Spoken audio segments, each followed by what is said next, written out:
Hello, and thank you for joining me. Today we're going to build a circle cutting jig for your bandsaw.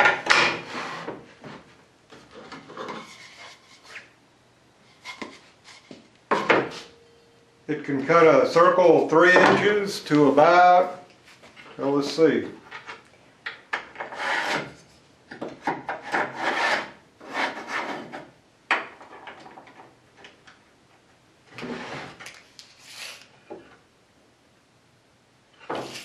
.42 inches. Well, let's get on with it. Okay, here's what we're going to need for our circle cutting jig. 3/4 20 wing nuts, a 3-inch carriage bolt, could be a regular bolt, a number 40 1.25" screw with a nut, a scrap of steel, 1/4 inch by 1 inch, needs to be about 2 inches long. That's just what I had on hand. And a couple of these specialty bolts. I got them at Lowe's. It says connecting bolt hex socket. 1/4 20. If you can't find these, you can use a couple of small 1/4 20 carriage bolts. Maybe about 2 inches long. You'll have to grind the head of them off to kind of match that though. And a shelving bracket. This one's been around a while, but you just need a piece about 15 inches long.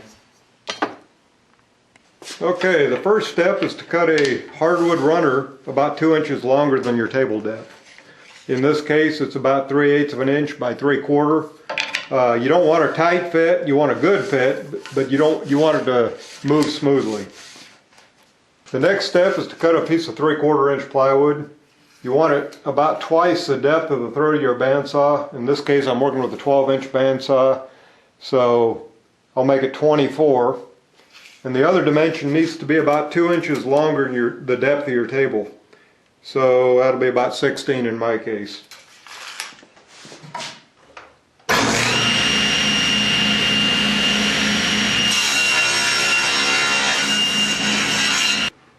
Now we need to measure where we're going to put our hardwood runner.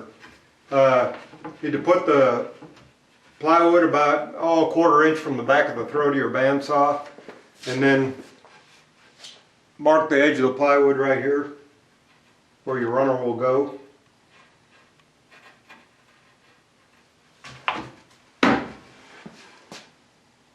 Like that. Okay, now we're ready to cut the slot for the hardwood runner.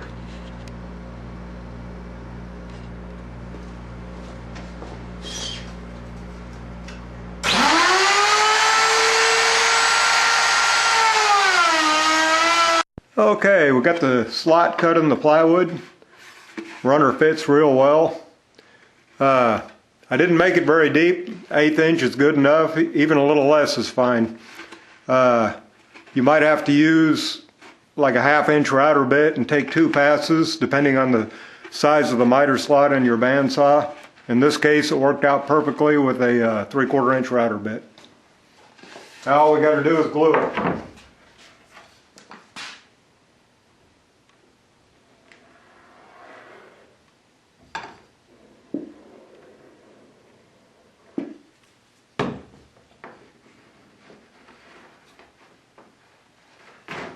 Okay, we've got our circle jig with the runner glued into it. Fits nicely into the miter slot. The next step is to put a stop right here so that when we run it into the bandsaw, it doesn't cut it completely in half. This stop needs to be positioned about right there, but we got to measure the thickness of the table here. My table is 1 inch thick, so I'm going to make this slightly thicker or wider than the thickness of my bandsaw table. So I made the block 1 1/16 inches. The width is not real critical. I made mine 4 inches. There's going to be a piece of wood that slides underneath the table right here. So you want to make sure it doesn't interfere with anything on your table where you position this block. It's not real critical.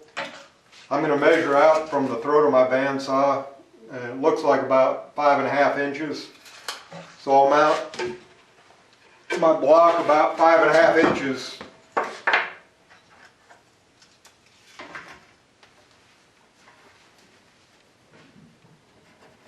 from the throat right there. Now you want to mount the block about 1/4 inch back. We're going to do that temporarily right now.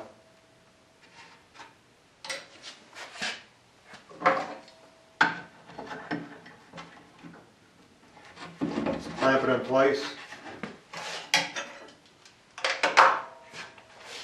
And we're going to go ahead and make the cut in our table.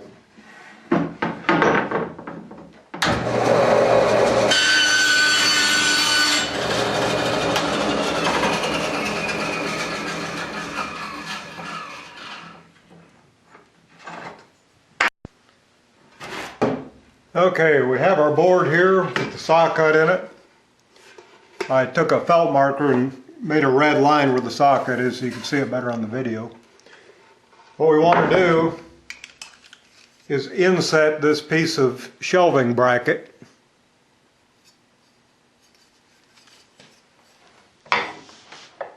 into the table. Now you want this edge of it even with the end of your saw cut, or maybe just 1/8 of an inch back that way. So what we need to do is measure, and that in this case it's 8 inches. So we want to make a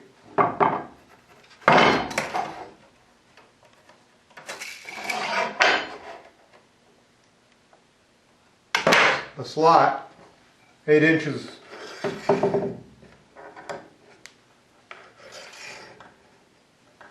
in the top of our table, just like that, for this runner. I'm going to mark the end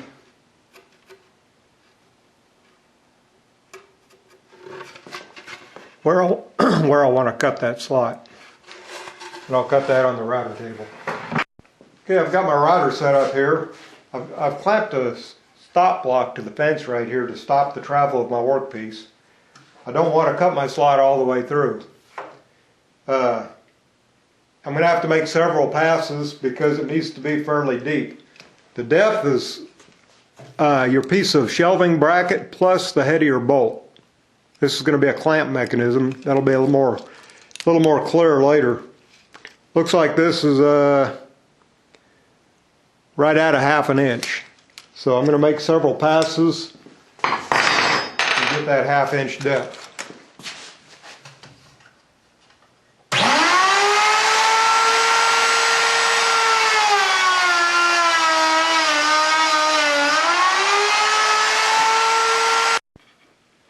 Okay, I've got the slot cut deep enough.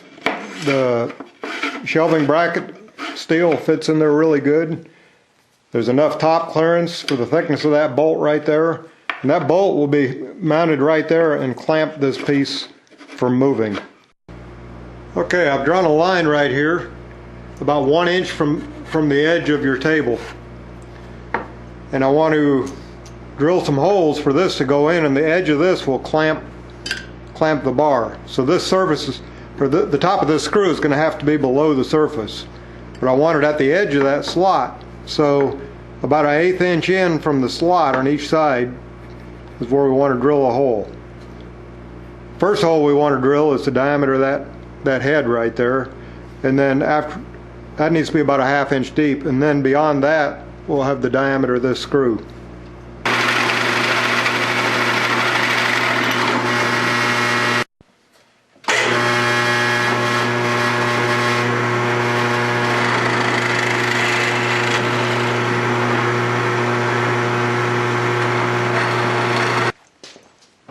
Okay, we've got our holes drilled, and these bolts will go in there like that.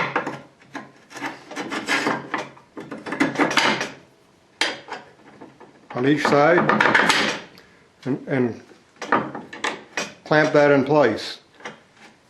I hate to vary too much from woodworking, but I made a little piece out of 1/4 inch thick by 1 inch steel, and that will go on the bottom of our screws here.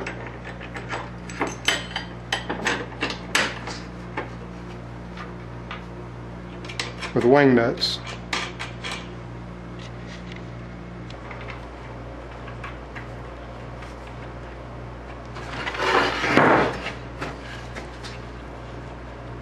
That clamps that firmly just with very mild pressure. That's what we need. Next step is to drill an 1/8 inch hole right here for this number 4 screw. It'll mount in the end of this piece, and that'll serve as the center for our circle.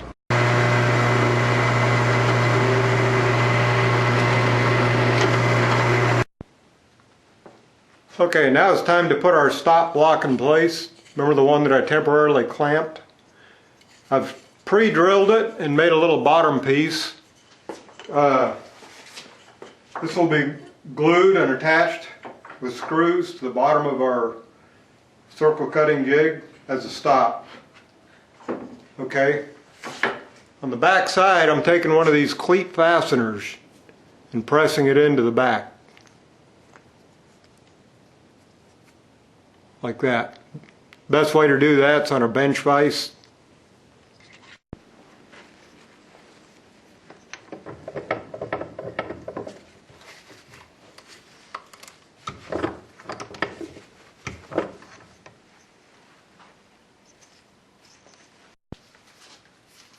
I'll glue and clamp this and then put some screws in to secure it.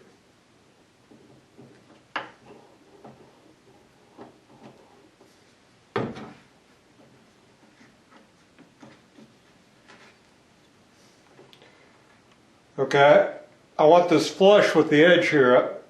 Before I had it a 1/4 inch in. That was just to gain some clearances and some adjustments. So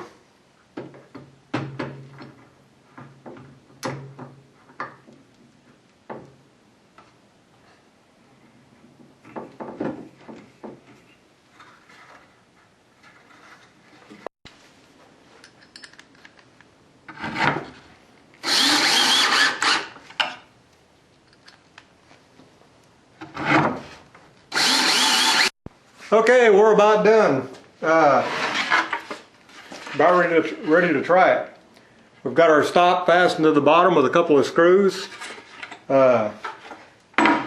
Cleated fastener we put in. I'll screw a carriage bolt and a wing nut into it. It doesn't have to be a carriage bolt, that's just what I happen to have. That will screw into our stop.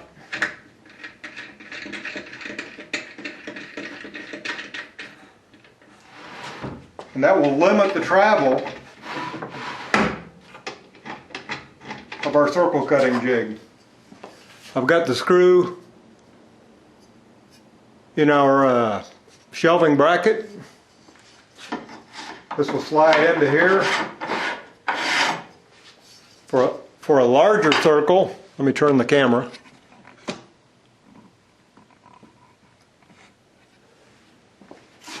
For a larger circle, you put it in this way. Clamp it. And the distance between this pin and the blade is half the diameter of your circle. So in the fully extended position,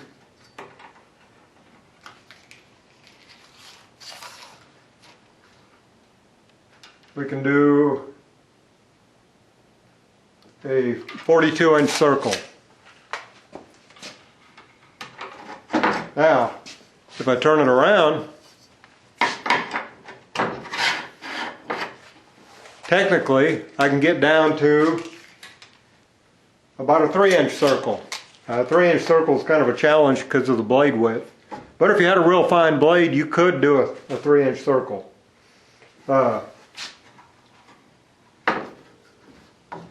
Raise my blade guide up a little bit. What you want to do, this pin needs to be about parallel with the back of your teeth. Not the back of the blade, but the back of the teeth. Now that's just a starting point. This adjustment right here is to fine tune that. The reason you need to have the adjustment is for different width blades. If you've got like a 1/2 inch blade versus a 1/4 inch blade or an 1/8 inch blade, you're going to have to adjust this some. Otherwise, it'll try to deflect your blade while you're cutting the circle. So we're ready to try it. I'll get a scrap piece of wood and we'll give it a shot. Okay, I've got a scrap piece of paneling here. I've drilled a hole in the center of it.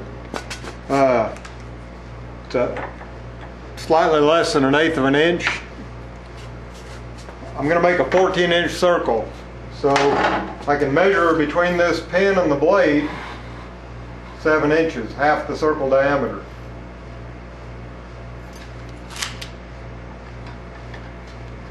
Lock down my clamps.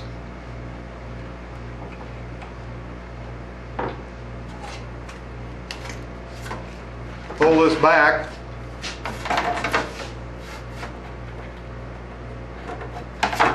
Put my paneling on the pin.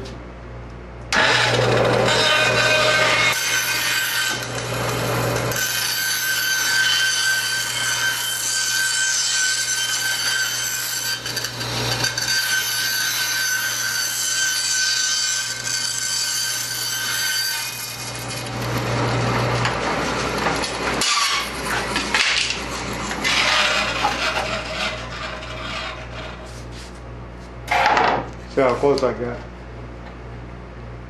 Pretty close, 14 inch. Perfect circle. Just a few words about using your new circle cutting jig. If this adjustment is in too far, the blade will try to deflect out. So when you're cutting your circle, it'll get larger as you're rotating your wood. Of course, that's not what you want unless you want to cut a spiral. If it's too far back, it'll try to cut in.